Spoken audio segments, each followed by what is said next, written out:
बलिदान बिना कोई क्षमा नहीं है। तो कौन हमारे लिए बलिदान करेगा? और फिर पापों की क्षमा के लिए लहू ही क्यों आवश्यक है? पढ़े लैव व्यवस्था अध्याय 17 का 11। एक मिनट रुके, समझ में आ रहा है आपको? पापों की क्षमा की जरूरत है, है ना? तो फिर लहू ही क्यों चाहिए? दूसरा नहीं चलेगा क्या ऑप्शन?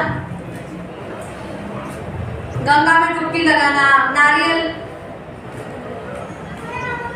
मोमबत्ती लगाओ, अगरबत्ती लगाओ, धूप लगाओ, कुछ तो करो, नहीं चलेगा। क्यों नहीं चलेगा? उसका कारण यहाँ पर है। लैव व्यवस्था अध्याय 17 का 11 वचन। क्योंकि शरीर का प्राण लहू में रहता है। हाँ। और उसको मैंने तुम लोगों को वेदी पर चढ़ाने के लिए दिया है। हाँ। कि तुम्हारे प्राणों के लिए प्रायश्चित किया जाए, क्योंकि प्राण के कारण लहू ही से प्रायश्चित होता है। आमेन। क्योंकि प्राण के कारण लहू है से प्रायश्चित होता है। हम पाप कहाँ पर करते? प्राण में। हम मन में पाप करते। एक व्यक्ति डायरेक्टली में विचार करता है क्या? पहले मन में वे विचार करता है, फिर शरीर में वे विचार करता है। एक व्यक्ति डायरेक्ट चोरी नहीं करता है, पहले मन में चोरी करता है, प्लान बनाता है, ऐसा जाऊंगा, वैसा जाऊंगा, ये करूंगा, फिर दो लोगों को भेजता है क्या कोई देखो, फिर आजू बाजू से पूरा चौकस से निकालता है कि वो लोग कब घर पे नहीं होंगे, फिर एक प्लान बनता है उसका, पूरा इधर बनता है और फिर जाके चोरी सफल होती है। व्यभिचार का प्लान यहाँ पर बनता है, फिर जाके वो व्यभिचार करता है। हत्या का प्लान पहले यहाँ पे होता है, बाद में फिर वो हत्या होती है। तो प्लान कहाँ पे होता है? प्राण में। और फिर हमारा जो प्राण है वो किसमें है? लहू में है। मनुष्य का प्राण किसमें है? लहू में है। तो फिर इस प्राण के छुटकारे के लिए लहू की आवश्यकता है। आमेन। लहू बहने की आवश्यकता है। एक वचन देखेंगे, इब्रानियों अध्याय 9 का 22 वचन। सच तो यह है कि व्यवस्था के अनुसार प्राय सब वस्तुएं लहू के द्वारा शुद्ध की जाती है। और बिना लहू बहाए पापों की क्षमा नहीं। तो अगर हम हमारे अशांति से, बंधनों से, बीमारियों से, गरीबी से, चिंताओं से, निराशाओं से, आत्महत्या के विचारों से, भविष्य की चिंताओं से छूटना चाहते हैं, आजाद होना चाहते हैं, तो हमारे लिए किसी को तो भी लहू बहाने की आवश्यकता है। और इब्रानियों अध्याय 10 में लिखा है कि भेड़ और बकरियों का लहू बहाकर पापों की क्षमा मिलना अनहोना है। लहू की कीमत, लहू किसका है? उससे है। और फिर परमेश्वर हमारे साथ एक नई वाचा बनाना चाहता है, क्योंकि मैंने कहा कि परमेश्वर कभी भी हमें इन सारी झमेलों में रखना, देखना पसंद नहीं करता। वो नहीं चाहता कि मनुष्य सारी बीमारियों से लड़ते लड़ते मर जाए, गरीबी से लड़ते लड़ते मर जाए, चिंताओं में रह रहकर मर जाए, निराशा में रह रहकर मर जाए। ऐसा परमेश्वर नहीं चाहता। वो हमें पापों में मारना नहीं चाहता, क्योंकि पाप सारी चीजों का अंत है। पाप का फल मृत्यु है। तो परमेश्वर हमें इस रीति से मृत्यु देना नहीं चाहता। आमेन। तो परमेश्वर ने स्वयं उपाय किया मनुष्य को उसके पापों से छुड़ाने के लिए। परमेश्वर ने क्या किया? स्वयं उपाय किया कि मनुष्य इस पाप से हमेशा के लिए छूट जाए। और उसने अपनी एक नई वाचा बांधी। वो वाचा किसमें है? यीशु में। परमेश्वर ने योजना बना दी। आमेन। अगर एक बाप है, उसको पता है कि मेरे बेटे ने पढ़ाई नहीं किया है, उसको पता है कि ये बच्चा खुद की क्षमता से कभी भी नौकरी प्राप्त करने वाला नहीं है, तो बाप क्या करता है? पहले से ही उस बच्चे के भविष्य की योजना बना के रखता है। एक अच्छा बाप क्या करता है? हमेशा अपने बच्चों के भविष्य के लिए एक योजना रखता है। तो परमेश्वर के हम बच्चे हैं और परमेश्वर को हमारे बारे में सब पता है। वो जानता है हम कैसे हैं। वो जानता है ये एक दिन मेरी आज्ञा तोड़ेंगे, ये एक दिन नहीं बोला हुआ फल खाएंगे, ये एक दिन मुझे ठुकरा देंगे, ये एक दिन मुझसे अलग हो जाएंगे। तो उसने उत्पत्ति के समय से ही योजना बना ली। Amen. बिना लहू के हम कैसे पता है? Statue.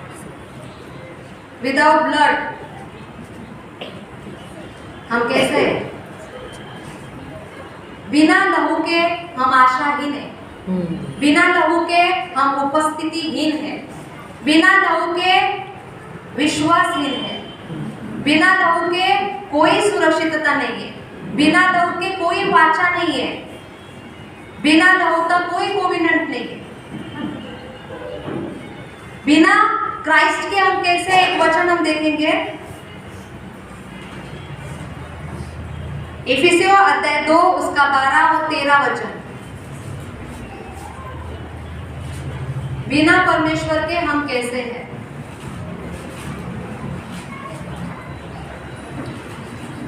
तुम लोग उस समय मसीह से अलग और इज़राइल की प्रजा के पद से अलग किए हुए। तुम लोग कैसे थे? मसीह से अलग, मसीह से अलग, अलग और इज़राइल की प्रजा के पद से अलग किए हुए, इज़राइल के प्रजा के पद से अलग किए हुए और प्रतिज्ञा की वाचाओं के भागी न थे, प्रतिज्ञाओं के वाचा के भागी न थे, और आशाहीन और जगत में ईश्वर रहित थे। आशाहीन और जगत में ईश्वर रहित थे। और देखो, और आप और मैं भी जब हम प्रभु में नहीं थे तो हम कैसे थे? उपस्थिति से बाहर, वाचा से बाहर, विश्वास से बाहर, आशा से बाहर, अधिकारों से बाहर। बिना परमेश्वर के हम ऐसे थे। लेकिन और अब मसीह यीशु में हाँ, तुम जो पहले दूर थे, हाँ, Amen. मसीह के लहू के द्वारा निकट हो गए। ओ, Amen. Amen.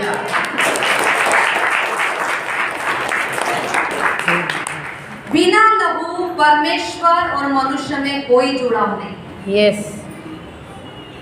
लेकिन मेमने के लहू के द्वारा जो पहले तुम दूर थे, अब अब तुम उसके करीब निकट के हो गए हो, Yes. करीबी हो गए हो। आमेन। Amen. अब मैं कहाँ पर हूँ?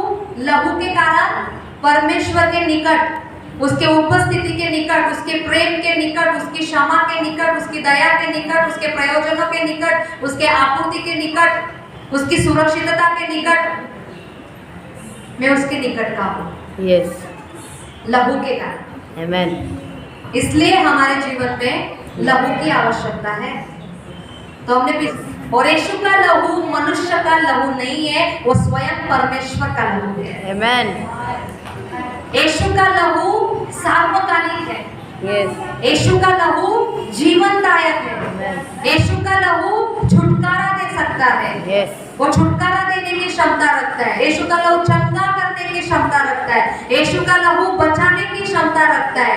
यीशु का लहू आगे बढ़ाने की क्षमता रखता है। यीशु का लहू परमेश्वर के निकट लाने की क्षमता रखता है, क्योंकि यीशु का लहू सार्वकालिक है, जीवनदायक है, उसमें जीवन है। यीशु का लहू जिंदा है। Amen. Amen.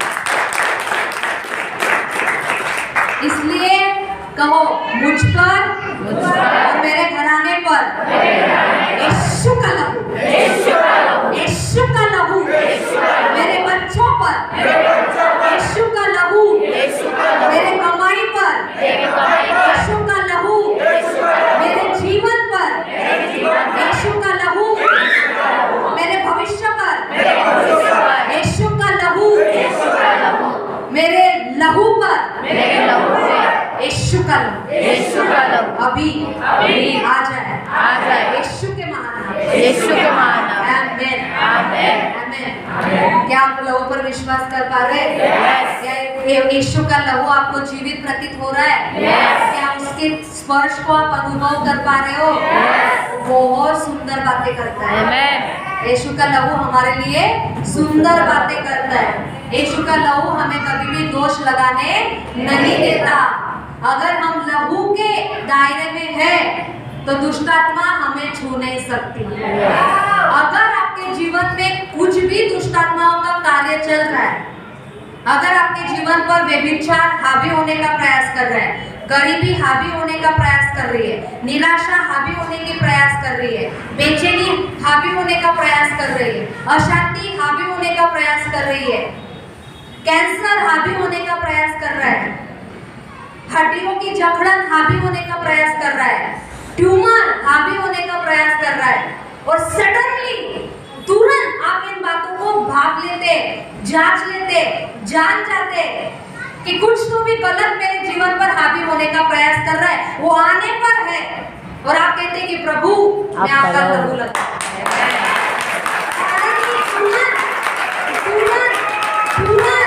शत्रु का हंकार रुक जाएगा,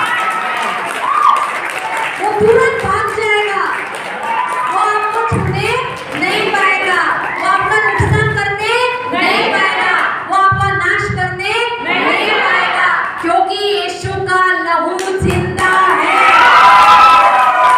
यीशु का लहू जिंदा है।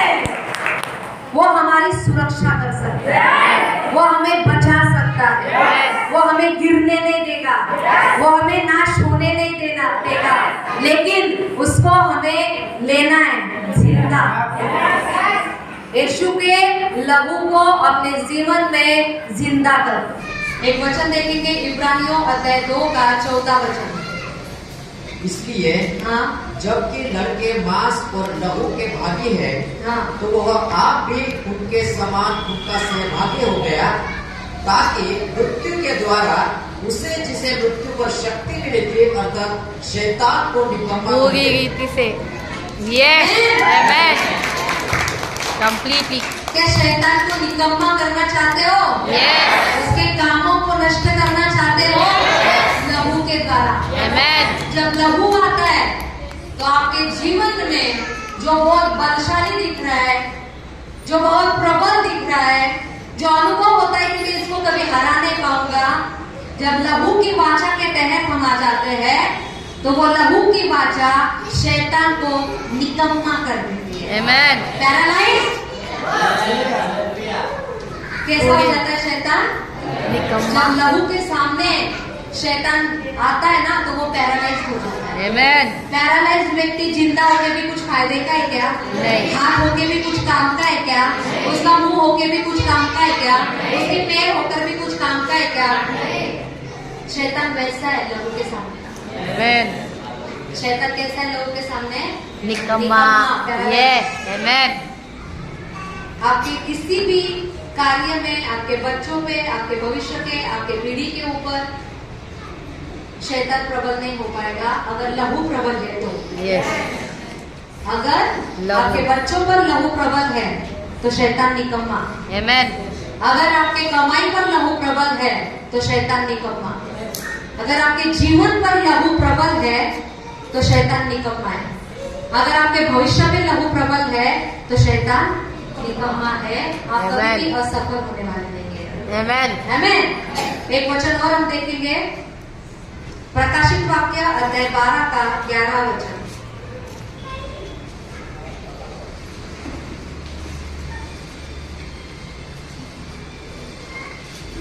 थैंक यू लॉर्ड, आपके लहू की बढ़ाई, आपके लहू की स्तुति।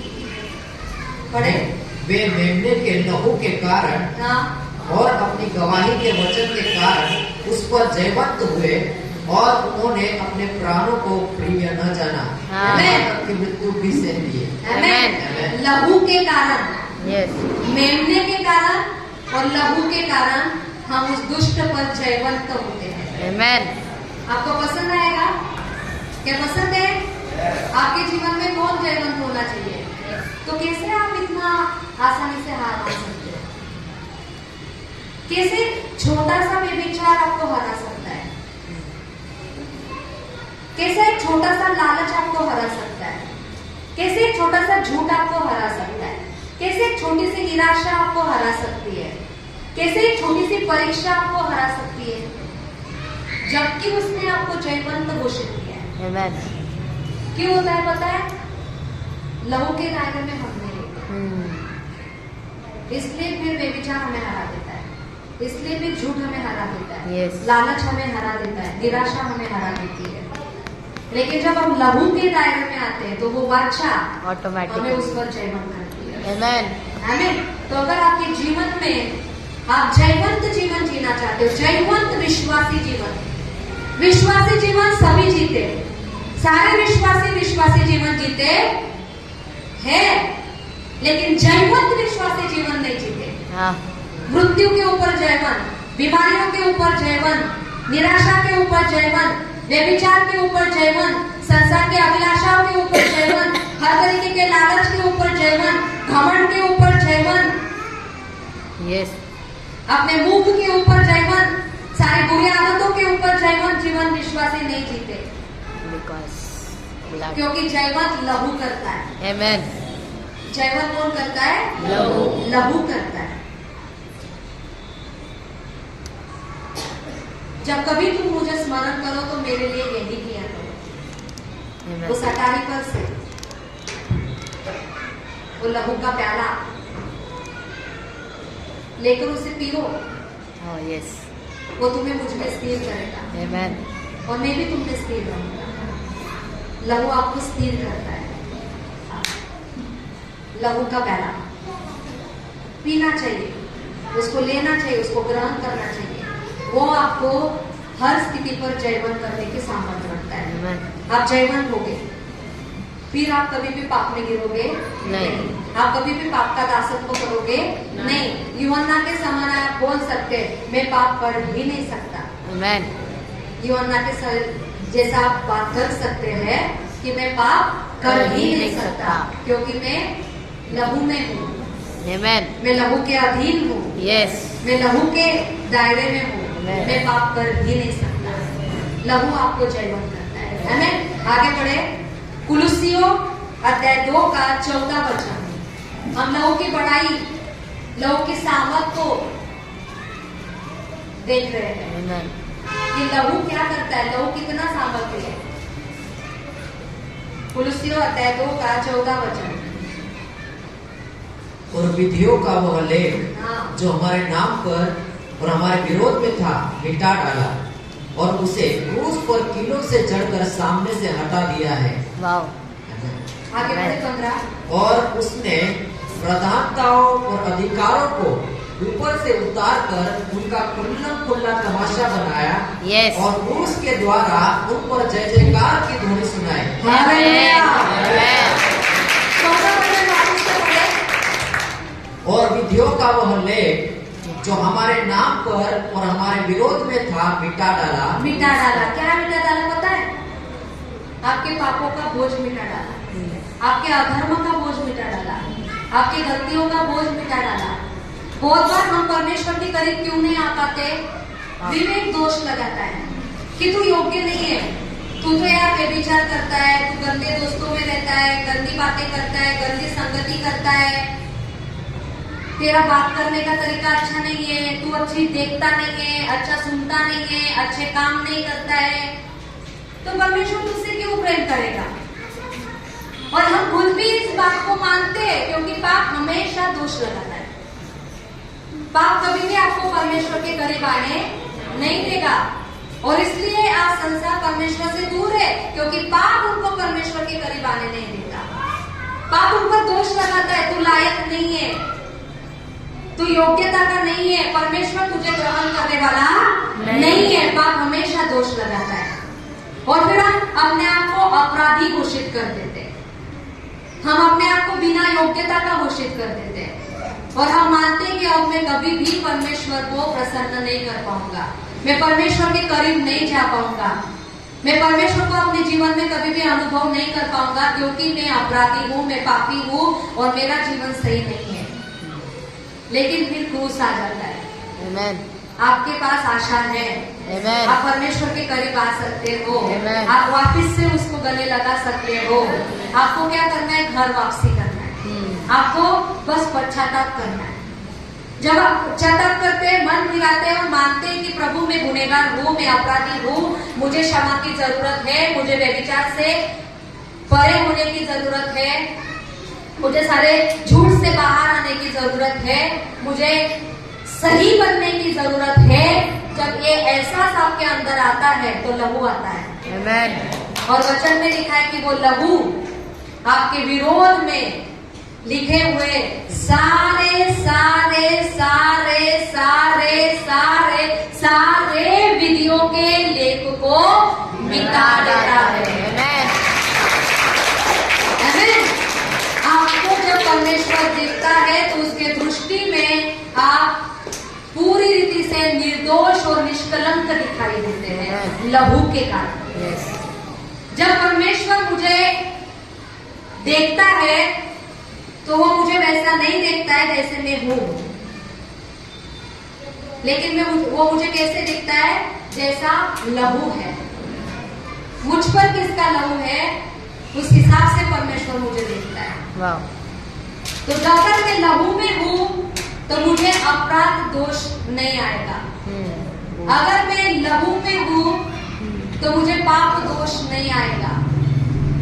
Yes.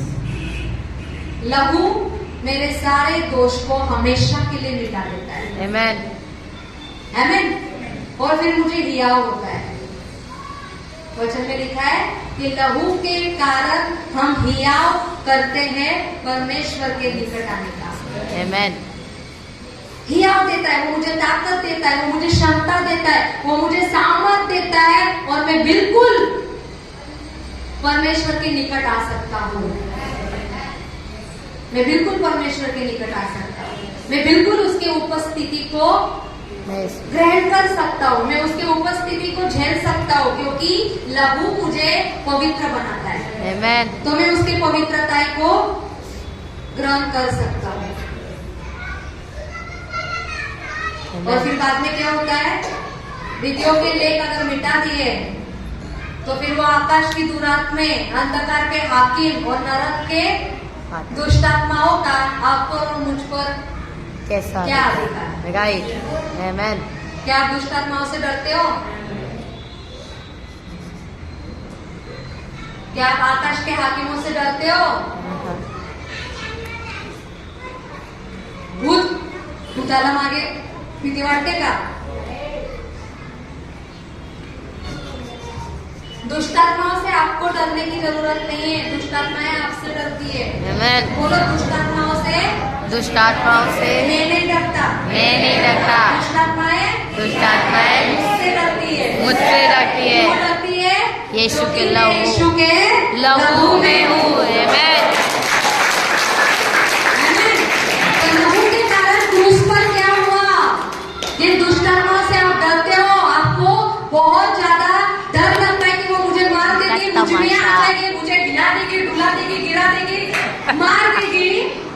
वो जो दुष्ट आत्मा है, क्रूस पर लहू के द्वारा यीशु मसीह ने उनका खुला खुला क्या किया? तमाशा। तमाशा। Yes.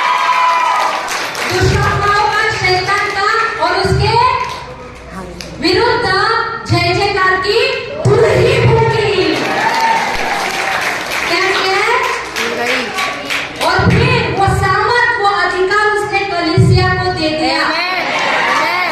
लूका 19:10 मैं तुम्हें शत्रु की सारी सामर्थ पर अधिकार देता हूँ। हमें शत्रु की सारी सामर्थ पर अधिकार है। Amen. कोई भी जादू टोना हमें लग नहीं सकता।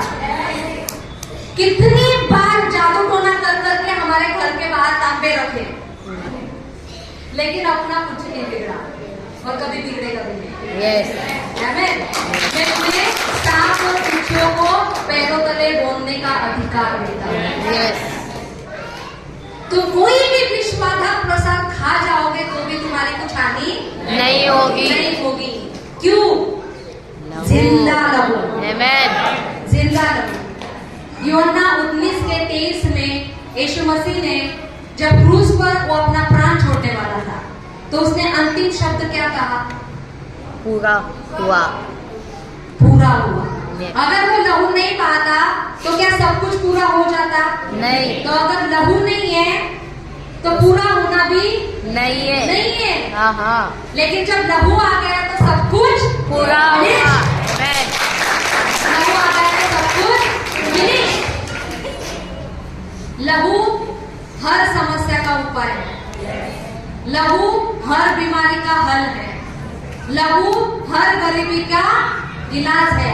लहू सब कुछ कर सकता है। Amen. क्योंकि लहू ने सब कुछ फिनिश कर दिया। Yes. और हमें हमेशा के लिए आशीषों में, हमेशा के लिए छुटकारे में, हमेशा के लिए चंगाई में, हमेशा के लिए परमेश्वरत्व में लहू ने हमें स्थापित किया। Amen. लहू क्या करता है पता है? लहू आपको नया जन्म देता है। लहू आपको जो आशीष देकर परमेश्वर ने संसार में भेजा था, जो आदम और हवा के पाप के कारण खो दी मनुष्य ने, लहू वापस उस अधिकार में लेके आता है। Yes. इसलिए बिना लहू कोई भी परमेश्वर के राज्य में प्रवेश नहीं कर सकता। हाँ। तो अगर आप लहू में नहीं है, आपके जीवन में यीशु का लहू जीवित नहीं है, अगर आप आपके जीवन में लहू को लेकर नहीं चलते हैं, अगर आप लहू का आदर नहीं करते हैं, अगर आप लहू का विश्वास नहीं करते हैं, अगर आप लहू का इस्तेमाल नहीं करते हैं, तो आप राज्य के बाहर है। फिर आप कभी भी दुष्टात्माओं को निकाल नहीं पाओगे, रोगों को चंगा नहीं कर पाओगे, अन्य भाषा नहीं बोल पाओगे, शत्रु की किसी भी सामान पर आप अधिकार नहीं कर पाओगे, अगर आपके जीवन में लहू जिंदा नहीं है तो। लहू के द्वारा हम राज्य में प्रवेश करते हैं। अगर मेरे नाम से तुम दुष्टात्माओं के निकालते हो तो परमेश्वर का राज्य तुम्हारे बीच में है। लहू को हटाकर कोई मसीहत नहीं है। लहू को हटाकर कोई अलौकिकता नहीं है।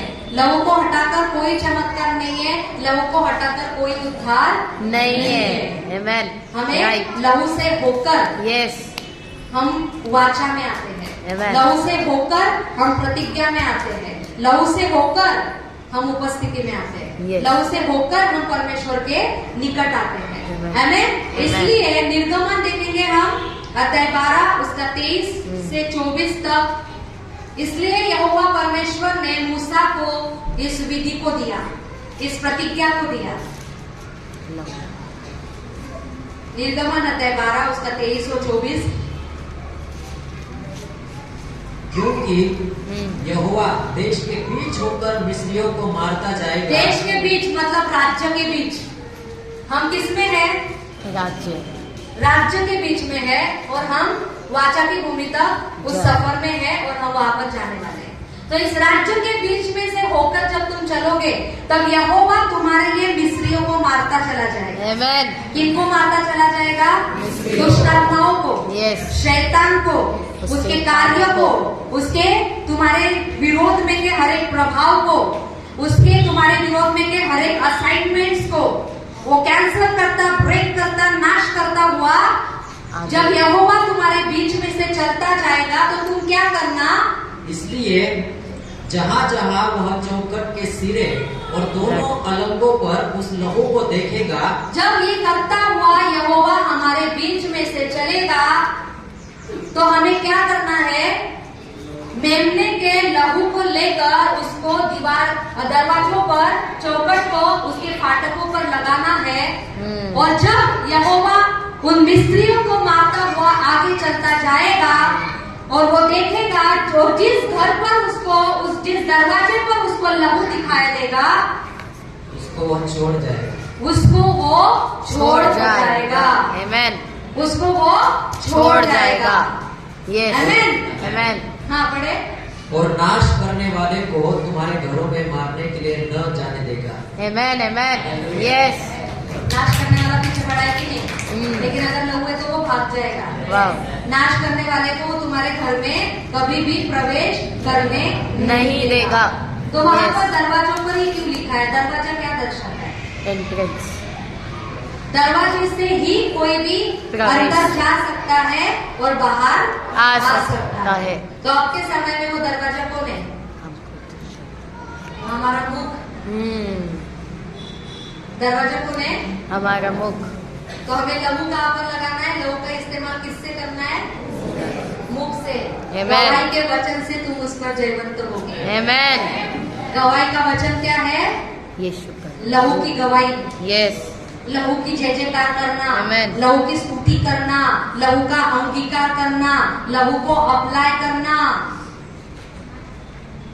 ये मुख, यहाँ से आपको लहू को इस्तेमाल करना है। Yes. और जब इससे आप लहू को इस्तेमाल करोगे तो नाश करने वाले को परमेश्वर तुम्हारे लिए डांटेगा, उसको भुड़केगा, वो कभी भी तुम्हारे घर में प्रवेश करने नहीं पाएगा। और लहू के तहत आप स्वर्गीय स्थानों में बिठाए गए हो। Amen. लहू के तहत आपको सारे शत्रु की सामर्थ पर अधिकार मिला है। लहू के तहत आप वरदान और परमेश्वर का राज्य और पवित्र आत्मा और उसकी महिमा और उसकी उपस्थिति में चल फिर सकते हैं। Amen. इसलिए कलीसिया लहू। यीशु के लहू को जिंदा ग्रहण करे, Amen. यीशु के लहू को पिए, उसकी रोटी को खाए। और जब आप उस रोटी में से खाते हैं और उस लहू में से पीते हैं तो वो परमेश्वर आप में स्थिर और आप उसमें स्थिर होते हैं और उसका जीवन आपके अंदर पनपता है। Amen. आमेन। Amen. क्या आज आपका विश्वास आप लहू पर लाना चाहते हो? Yes. क्या आपको आवश्यकता है पापों से क्षमा की? Yes. क्या आपको आवश्यकता है वापस से पुनरुत्थापित होने की? Yes. क्या आपको आवश्यकता है डर से बाहर आने की? क्या Yes. आपको आवश्यकता है कमजोरियों से बाहर आने की? क्या आपको आवश्यकता है निराशा से बाहर आने की? क्या आपको आवश्यकता है बीमारियों से बाहर आने की? Yes. तो लहू उपलब्ध है। Amen.